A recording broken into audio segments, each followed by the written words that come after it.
Hello, hockey fans. My name is David. Thought I would start this video at 4:05 on the afternoon of Sunday, 15th of January 2023, North American Eastern Time. Thought I would do. Going to try to respond to these videos here. Three there. And yes, the Leafs' upcoming schedule of games. So I thought I would do is go to various weekend games and power rankings put out by the Hockey Guy YouTube man under 18 hours before I decided to start recording this video. And yes, it was no surprise that how about the Habs, or about the Sens, Habs, and Canucks coming in the bottom row of among all NHL teams, and believe respectively ranked 5th, 6th, and 7th among Canadian NHL teams.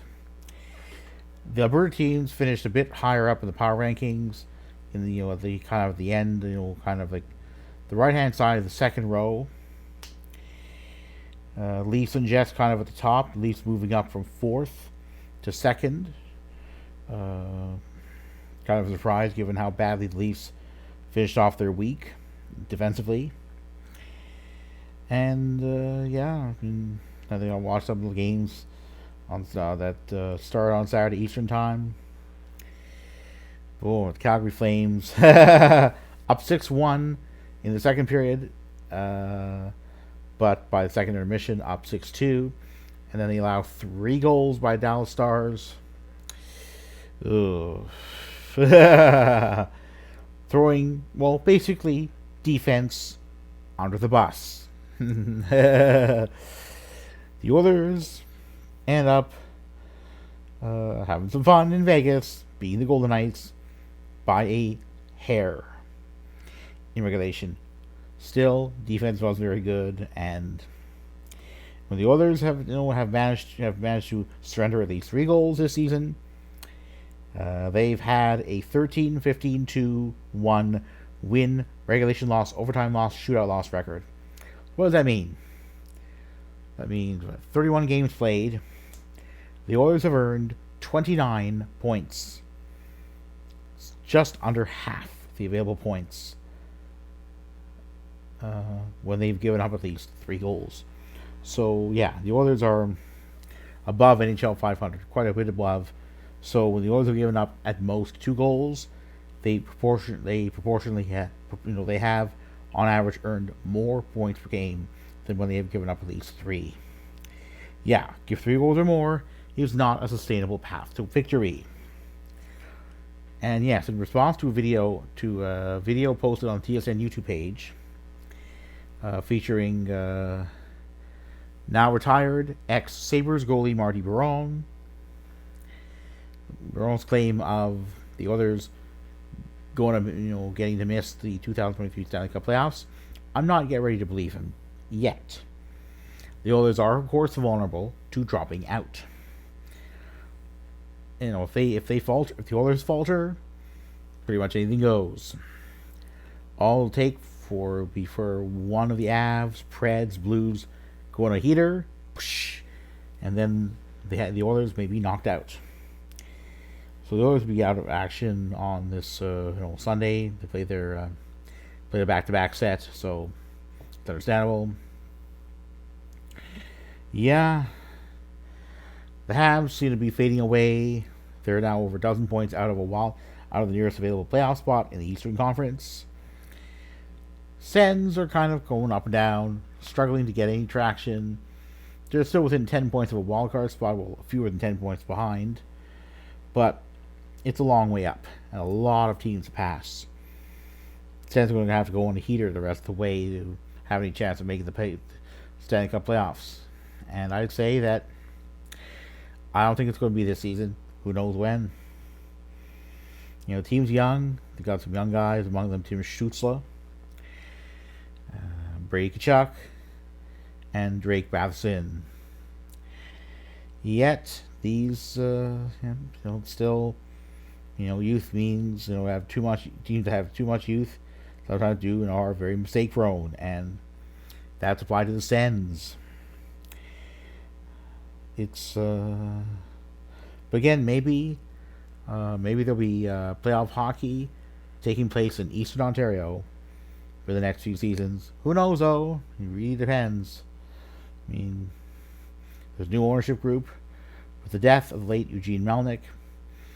Of course, I understand. It was kind of sad. I mean, there is that kind of sadness. Eugene Melnyk is dead,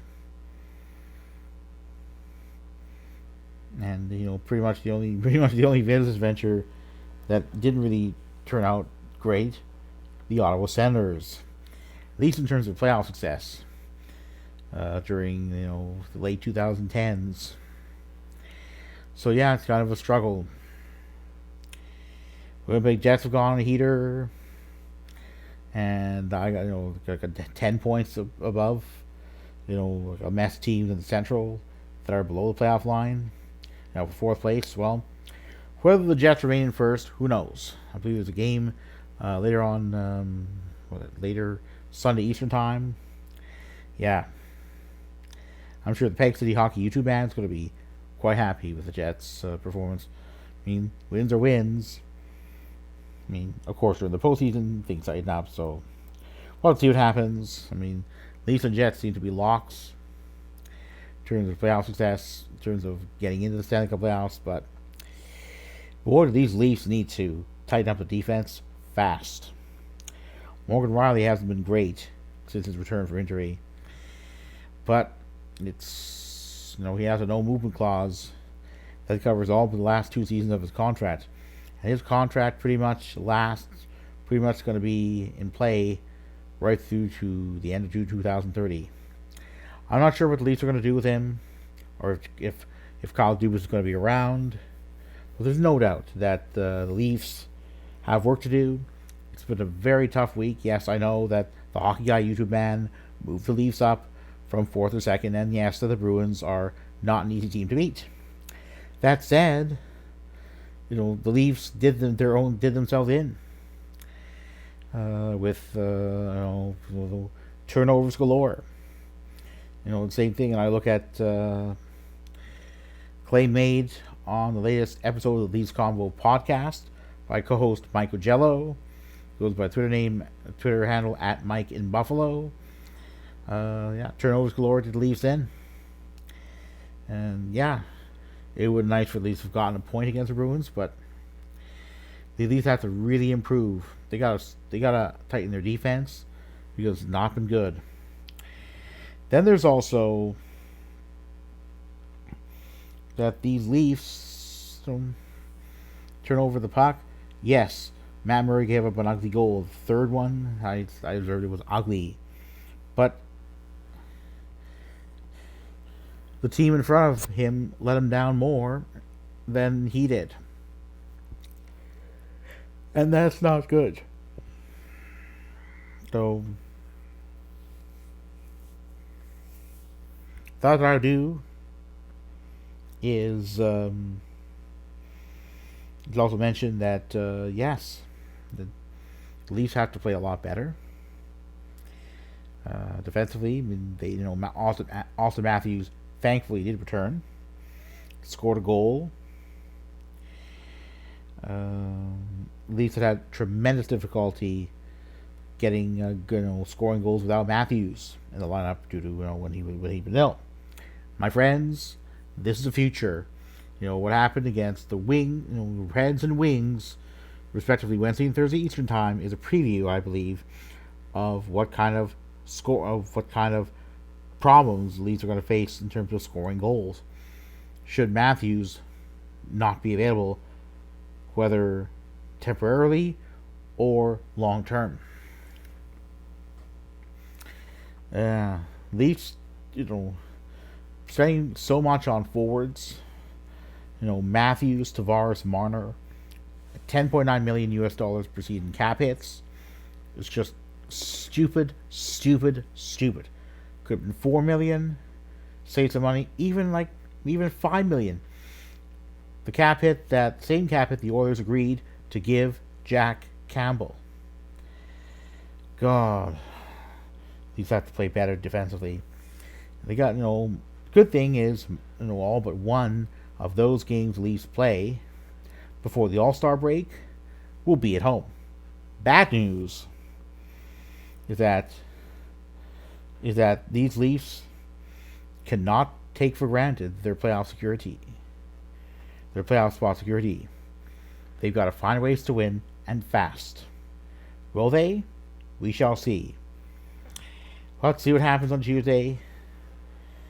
And, we'll also look at the Canucks and the disaster of the season has been. Ugh. Another loss on the weekend. What is there? Alright, let me just go.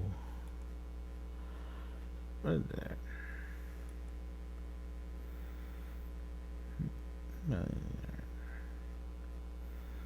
I forget.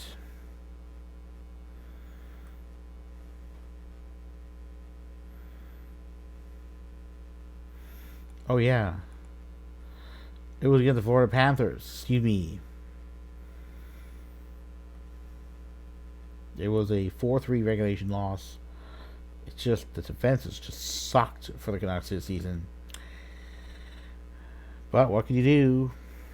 Things are the way they are. And in terms of which Canadian teams are going to make it in the Stanley Cup playoffs or not, I'd say the Jets are pretty much a near lock. The Leafs, they can turn things around this week. Even having a monster, earning more than half available points would be a start. So yeah, if the Leafs can turn things around quickly, they should get in and remain in a top 3 divisional spot. The only question being which it'll be, most likely second or third as opposed to first. Because, first place is not going to be easy to reach.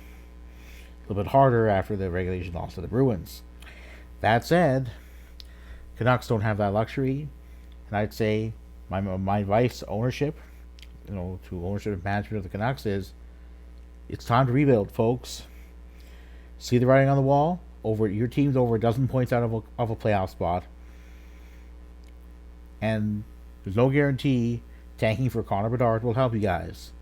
You need defense more than anything else. When it comes to the Oilers and Flames, yes, I know it was a claim made by Marty Baron of TSN that the Oilers would not make the Stanley Cup playoffs. Well, we'll see what happens.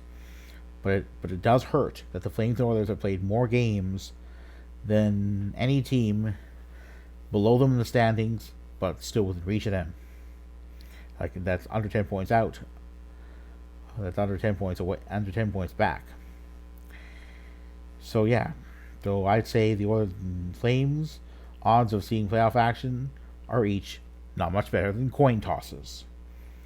And just recap, the Sens, Canucks, and Habs are so far back that Sens are within under 10 points back of the wild card spot. Not looking too good. When I look at the Habs and Canucks, kind of faded so fast that probably be looking for that. Most likely the Canucks will have to wait.